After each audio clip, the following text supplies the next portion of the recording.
Leo Zeno hunter episode 21.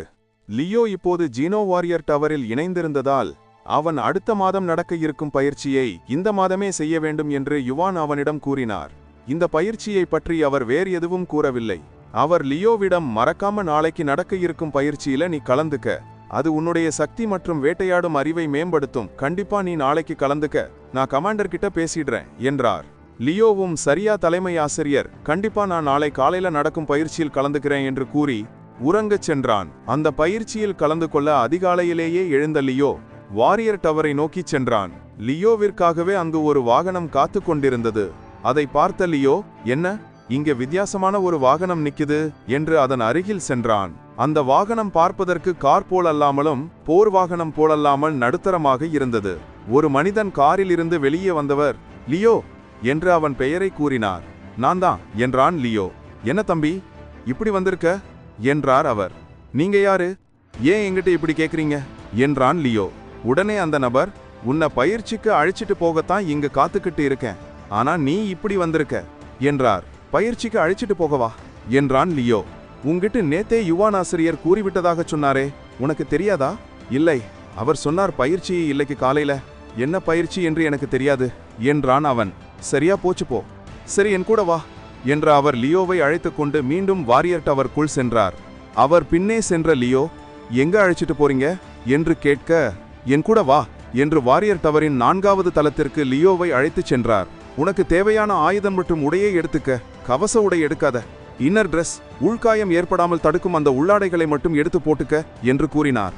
ஒன்றும் புரியவில்லை, எதுக்கு அந்த டிரெஸ்ஸை போட சொல்றாரு என்று யோசித்துக் கொண்டே அவன் கருப்பு நிறத்தில் இருந்த உடல் முழுவதும் கை கால் என அனைத்தும் மூடியது போல் ஒரு இறுக்கமான தோல் போன்ற உடையை எடுத்து அணிந்து கொண்டான். அது அவன் கழுத்து வரை அனைத்து இடங்களையும் மூடியிருந்தது. அதை போட்டுக்கொண்டவன் அருகில் இருந்த வெஸ்ட் 6 என்ற கனமான வாளை எடுத்தான். ஆனால் அந்த வாளின் எண் எதிரே நின்ற நபருக்கு தெரியாதவாறு மறைத்து கொண்டு வெளியில் வந்தான். ஐசி செக்டார், புதிரான இடம். அவனை பார்த்த அந்த மனிதன், சரி புறப்படலாம் என்று கூறி கீழே இறங்கி வந்தார்.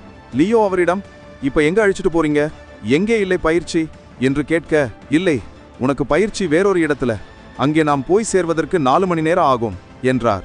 அதை கேட்ட லியோ, என்ன மீண்டும் 4 மணி நேர பயணமா என்று மனதில் எண்ணியவாறே வாகனத்தில் ஏறி அமர்ந்தான். அந்த வாகனத்தில் 3 இருக்கைகள் இருந்தன. முன் இருக்கையில் டிரைவர் அமர்ந்திருந்தார், பின் இருக்கையில் லியோ அமர்ந்திருந்தான். 3வது இருக்கையை லியோ கவனிக்கவில்லை, ஆனால் அங்கு ஒருவர் அமர்ந்திருந்தார். வாகனம் புறப்பட்டது. லியோ வாகனத்தில் ஏறிய முதல் அவரது யோசனை, எங்கே அழைத்துட்டு போகிறாங்க, வேறு ஏதாவது பயிற்சி என்று சொன்னாங்க, அங்கேயும் அழைச்சிட்டு போய் என்ன பரிசோதனை செய்ய போறாங்களா என்று அவன் மனதில் பல எண்ணங்கள் ஓடிக்கொண்டிருந்தன. நீண்ட நேர பயணத்திற்கு பிறகு 4 மணி நேரம் முடிவடைந்த நிலையில் அந்த வாகனம் ஒரு இடத்திற்கு வந்திருந்தது. அந்த இடம் முழுவதும் வெறும் மணல்களாலும் ஆங்காங்கே ஒவ்வொரு தென்னை மரம், பனை மரம் அவன் கண்களில் பட்டது. அவன் பிறகுதான் தான் வந்திருக்கும் இடத்தை உணர்ந்தான். இது ராமேஸ்வர ஆச்சு, இங்கே எதற்கு அழைச்சிட்டு வந்திருக்காரு என்று அவன் எண்ணிக்கொண்டு வாகனத்தில் இருந்து இறங்க, அவன் இறங்கிய பின்புதான் அவனது வலதுபுறத்தில் இருந்த ஒரு சுவரை கண்டான்.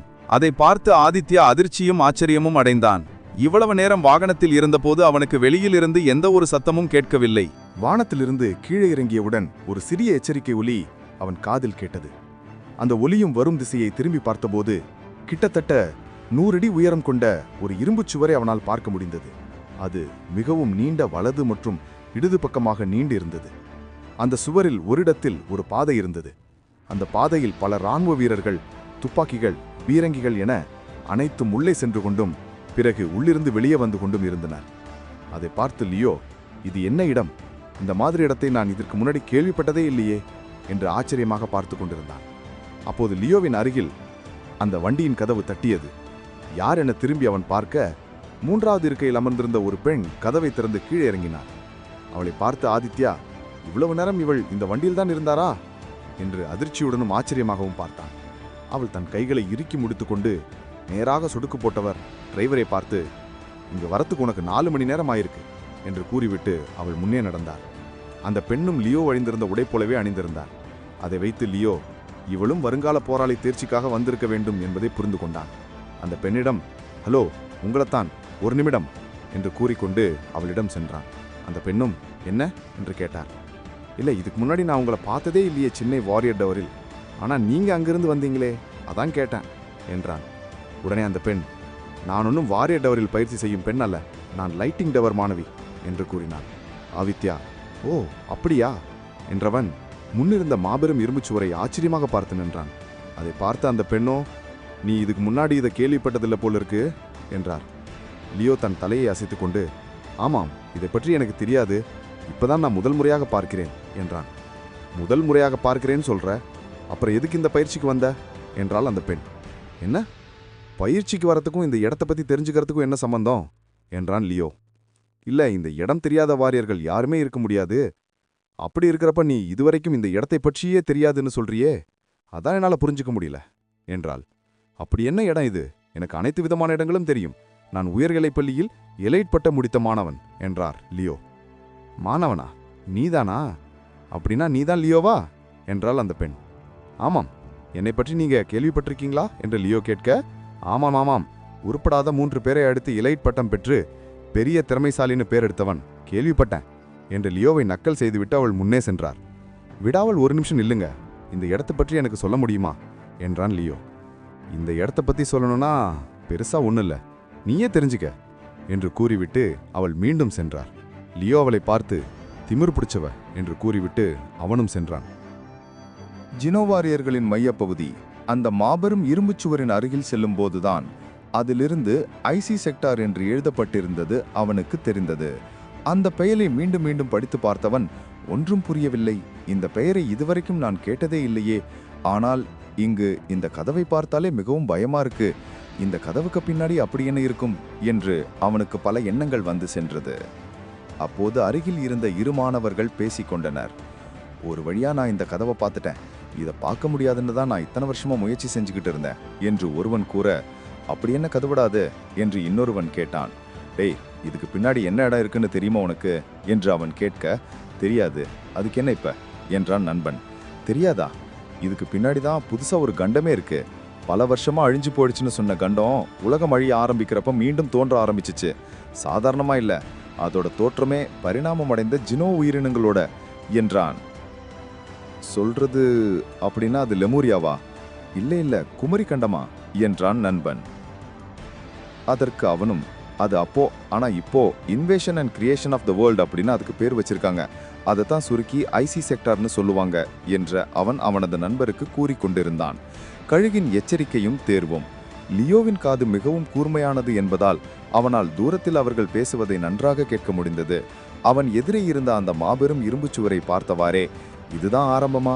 இங்குதான் முதமுறையா மிருகங்கள் மனிதர்களை தாக்க ஆரம்பிச்சுதா? கடலிலிருந்து மிருகங்கள் மனிதர்களை தாக்க வந்துச்சுன்னு கேள்விப்பட்டேன், ஆனா அது லெமூரியா கண்டம் தானே, இல்ல குமரி கண்டமா என்று அவனும் ஆச்சரியத்தில் கண்கள் விரிய முன்னே பார்த்தான். அப்போது அந்த மாபெரும் இரும்புச் சுவரிலிருந்து ஒரு வெள்ளை கவசம் அணிந்த ஒரு மனிதன் காற்றில் மிதப்பது போல் பறந்து வந்து இவர்கள் முன் இறங்கினான். லைன் அப் என்று அவன் ஒரு சத்தமிட, அங்கு ஆங்காங்கே பேசிக் கொண்டிருந்த அனைத்து மாணவர்களும் வேகமாக அவன் முன் வந்து நின்று அவரை பார்த்தனர். லியோவும் அதில் இணைந்து கொண்டான். இப்போ உங்க எல்லாரையும் நான் செக்டார் 3க்கு அனுப்ப போறேன். அங்க லெவல் 1 மிருகங்கள் தான் இருக்கு, அது தவிர வேற எதுவுமே இல்ல. நீங்க அங்க போய் எத்தனை மிருகங்களோட சண்டையிட்டு அந்த மிருகங்களை கொல்றீங்களோ அதற்கேற்ப நீங்க பயிற்சிக்கு புள்ளிகள் வழங்கப்படும். அதிகபட்சமா எடுக்கப்படும் 50 பேரைத்தான் இப்போதைக்கு வாரியர் டவர்ல சேர்த்துப்போம் என்று கூறினான். அப்போது அங்கு 500 மாணவர்கள் நின்றனர். அவர்களுக்குள் சிறு சிறு குழப்பங்கள் ஏற்பட்டது. என்ன, வெறும் 50 பேர் தானா? ஆனா இங்க அதற்கு மேல் நிறைய பேர் வந்திருக்காங்களே என்று அவர்களுக்குள் பேசினார். அப்போது அந்த வெள்ளை கவச உடையில் இருந்தவர் தொடர்ந்தார். லெவல் 1 தானுன்னா ஜாக்கிரதையா அந்த மிருகங்களோட சண்டை போடாதீங்க. கடைசி முறை அனுப்பின ஆட்கள்ல பாதிக்கு பாதி பேர் இறந்துட்டாங்க. உங்க கூட என்னதான் ஒரு ஹை ரேங்கிங் கமாண்ட் ஆஃபீஸர் வந்தாலும் அவரால் எல்லாரையும் காப்பாற்ற முடியாது. அதனால உங்க உயிரை நீங்க தான் காப்பாத்திக்கணும். முடிஞ்ச அளவுக்கு அந்த மிருகங்களோட சண்டையிட்டு உங்க பயிற்சியை வளர்த்துக்கங்க. அதே நேரம் உயிரையும் தற்காத்துக்கங்க என்றார். அனைவரும் தங்களது இதயத்தில் கை வைத்து ஓகே சார் என்று கத்தினார். அப்புறம் இன்னொரு விஷயம், ஜாக்கிரதையா போயிட்டு ஜாக்கிரதையா வாங்க. இந்த உலகத்துல வீரர்கள் நிறைய பேருக்கு கிடைக்கலாம், ஆனா மரபணு பூட்ட திறக்கப்பட்ட வீரர்கள் கிடைப்பது அரிது. இங்க இருக்கிற 500 பேருமே மரபணு பூட்ட உடைச்சவங்க. அதனால ஒவ்வொரு வீரரோட முன்னேற்றமும் எங்களுக்கு முக்கியம் என்று கூறினார். பிறகு அவர் சென்றவுடன் மீண்டும் ஒரு இராணுவ உடையை அணிந்த, முகம் உடல் என அனைத்திலும் கவசம் பொருத்திய ஒரு மனிதர் வந்தார். எல்லாம் இந்த பக்கம் வாங்க என்று கூறவும் அனைவரும் தங்களது ஆயுதங்கள் மற்றும் சிறு பொருட்களை எடுத்துக்கொண்டு அவர் பின்னே ஓடினர். லியோவிற்கு பக்கவாட்டில் அந்த பெண் ஓடி வந்தார். அவர்கள் அந்த சுவரின் அருகே சென்றபோது அங்கு ஒரு மாபெரும் லிஃப்ட் திறந்தது. ஒருமுறை அந்த லிஃப்டில் கிட்டத்தட்ட 50க்கும் மேற்பட்ட வீரர்கள் நுழைய முடியும். அதில் முதலில் 50 வீரர்கள் ஏறியவுடன் லிஃப்ட் கீழ்நோக்கி செல்லப்பட்டது. லியோவிற்கு எங்கு செல்கிறோம் என்று தெரியவில்லை. இருந்தாலும் அனைவருடன் சேர்ந்தே சென்றான். அது தரையிலிருந்து 100 மீட்டருக்கு கீழே இருக்கும் பாதாள ரயில் பாதைக்கு அழைத்து சென்றது. அங்கு லிஃப்ட் கதவு திறந்தவுடன் அவர்கள் முன்னே 10 பெட்டிகள் கொண்ட மாபெரும் அசுர வலிமையுடனும் உறுதியான இரும்பினாலும் செய்யப்பட்ட ஒரு ரயில் வண்டி நின்றது. சரி, எல்லாம் ஏறுங்கள் என்று கூறிவிட்டு அந்த கமாண்ட் ஆபீசர் இன்ஜினில் ஏறிக்கொண்டார். மொத்தம் 500 மாணவர்கள் இன்றைய பயிற்சி தேர்வுக்கு சென்றனர். லியோ நினைத்துக் கொண்டிருந்த பயிற்சி தேர்வு சாதாரண வாரியருக்கான பயிற்சி தேர்வு. ஆனால் இன்று இவன் வந்திருக்கும் தேர்வு ஜீனோ வாரியர், அதாவது மரபணு திறக்கப்பட்ட வீரர்கள் கலந்து கொள்ளும் பயிற்சி தேர்வு. இதை பற்றி யுவானும் சரி சபரீஷும் சரி லியோவிடம் முழுமையாக கூறாததால் அவன் இதற்கான எந்த ஒரு முன்னெச்சரிக்கையும் எடுக்காமலே வந்திருந்தான். மீண்டும் ஒரு 30 நிமிடம் அந்த வாகனம் பாபாளத்திலேயே சென்றது. அவர்கள் ஒவ்வொரு செக்டாரை தாண்டும் போதும் அந்த ரயில் பெட்டிக்குள் முதல் செக்டார் தாண்டப்பட்டது, 2ஆம் செக்டார் தாண்டப்பட்டது என்று கூறி அந்த செக்டாரில் இருக்கும் சக்தி வாய்ந்த மிருகங்களின் பெயர் மற்றும் அங்கிருக்கும் மிருகங்களின் வகுப்பு அனைத்தையும் ஒவ்வொன்றாக கூறிக்கொண்டே வந்தது. அப்போது 2வது செக்டாரை பற்றி அந்த கம்ப்யூட்டர் கூறும்போது லியோவின் கண்கள் சிறிது ஆச்சரியமடைந்தது.